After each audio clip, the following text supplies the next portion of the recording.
Apple's Haptic F1 movie trailer was, as far as I'm aware, a first, but we're going to build our own. So I've made my own haptic trailer. I copied a video I've already got and I generated my own haptic track. A couple of days ago now, I did a video about how Apple made their haptic trailer, so go check that one out if you're interested. But we're going to be learning and building on that, which is really a part one. So we've got 3 problems to solve: creating a .ahp file, playing back the haptic file, and handling the button control in the AV player. So essentially allowing you to play, pause, and start and stop the video. So what is a AHP file? An AHP file is basically a JSON structure that essentially defines how the haptics are played back, what their intensity is and what their sharpness is. This is what a haptic file looks like. All the code is available on GitHub if you want to try this out on your own device. We've got intensity and sharpness, and these are the values we need to generate. We need to say a time, so this is how far into the video precisely is that haptic, and then we need to say an intensity and a sharpness. I haven't quite worked this one out. There isn't any software out there to make a hap file. So you've got 2 options as far as I can see. Option 1 is to make it yourself. You could generate that JSON structure yourself. Option 2 is to use some other software that kind of works similar and convert it. So that's what I did. I used something called QPoint. If you're not familiar with QPoint, QPoint is essentially a lighting software. That's really a lighting software. It's designed for you to create cues in an audio track, and that's kind of what we need. We need cues for when we're going to hit these haptic beats. The video I've chosen to use is an F1 video because I just thought that's best. But essentially what I've done is I've created a new cue type here, and then down here I've got the cue type, and then I've given it a label. The label is the intensity. That's how intense I want it to be. So I've just guessed and gone 0.6 and then some 1s. And the fade time, I've given this as the length in which I actually want it, because that allows me to see it up here on the graph. So we can see that from here to here, you'll feel that one, and then from here to here, you'll feel that one. And then if you come like over here to the end where you can see the waveform, there's clearly this thud. We want the thud at 1 intensity. And that's how I've built my haptics. And you're thinking, how are you going to convert this into that JSON structure?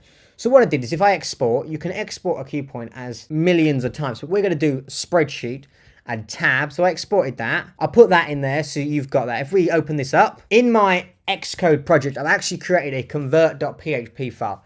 I just wrote some really quick PHP that's going to convert what we just wrote into the JSON we need. So if we go PHP followed by the text, you'll notice that outputted is a nice JSON structure.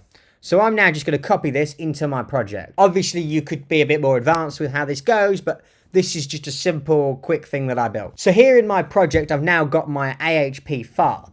What was the next problem we need to solve? I think it's safe to say that problem 1 has been solved. We've created an AHP file.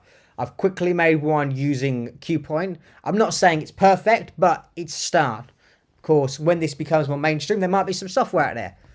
Playing back the haptic file. As far as I can see, there's this one article, and that is it, that talks about playing back a haptic file. And this bloke's done it on the web. We're not going to be doing it on the web. We're going to be doing it in a native iOS app.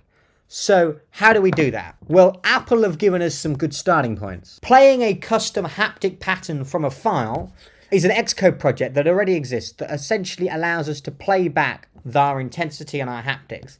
As you can see here, they've nicely diagrammed out what a haptic pattern is going to look like. Going down the rest of this, there is some code talking about how you can do the haptic stuff with the AV session, audio session. I looked at some of this and actually I struggled to get it to do what I needed it to do. It was slightly out of sync, but you can hope to get them in sync. So what I did is actually in my code, I've written my own using their example project, which essentially is really simple. They're just pulling the bundle of the AHP file and then they're playing the pattern. That's it. Literally, that's all that's going on in this file. You can download this file, of course, from that link, which will be in the description, along with everything else I mentioned in this video, including the GitHub project. But in my file, I've created this synced haptic video controller, which is going to take in both the video URL and the haptic URL, and we're going to play them back. So what it does is, it doesn't really do much in terms of fancy stuff. It just sets up the standard sort of things you'd expect. We create an AV player controller that we're going to present. We create a haptic engine and advanced haptic pattern player. This is going to be the key. The advanced haptic pattern player allows us to play back one of those AHP files, but allows us to have more advanced control over the playback. So this is the entirety of the playback for the F1 movie trailer. This is all of the haptic patterns. And it can play this back in real time, and it's great. On the view did load, if you're familiar with Swift, this essentially sets up the code. We're going to set up the video, so we're just going to construct a video player in all the ways we need to.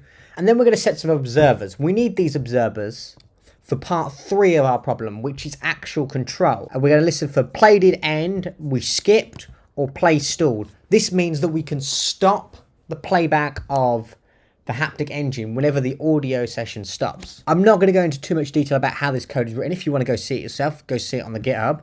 But I'll just explain some of the key points. We're then going to set up a haptic engine. This essentially creates the haptic characteristics that we need. And we can call functions like stop handler and stuff like that if there are any issues with the haptic engine. Next, we'll prepare the haptics. So essentially, we're going to download the haptic file. It needs to be a local file, I've noticed. It really struggles if you're using a remote URL.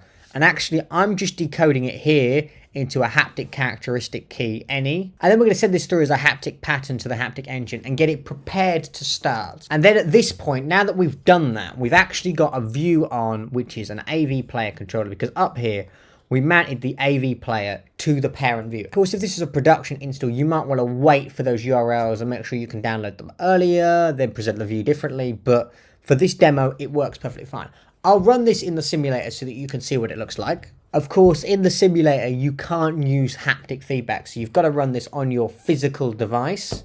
And I'll show you that, and I'll hope to demonstrate that it does play haptics for my custom video. As you can see here, I've now got this simulator booted up. So here you go, my app has booted up, and I've just got 2 options in here. I've got my test pattern, this is the one I just made earlier that we're going to get to, and I've got the Apple demo. Of course, you need to make sure that you import your video as well. So when I click on this, it just plays an AV player like normal. There's nothing fancy about it. It's just a standard AV player. So if we click on the test pattern one, we should get the video that we created earlier. There you go. You can see it and it's working. I don't know why we can hear the sound when it's muted. But anyway, if I take this and I put it on my physical device, the haptics are going to work. So now I've got this on my physical device, as you can see. When I tap on this, you'll actually notice immediately it starts playing some haptics. I'm not sure what's wrong there. I've clearly made a bug in my code. And I'll go back and look at that at some point. But for this demo, it works perfectly. If I now play this, you're going to see the video from the screen. And if I lay this on the Mac, you might hear the haptics.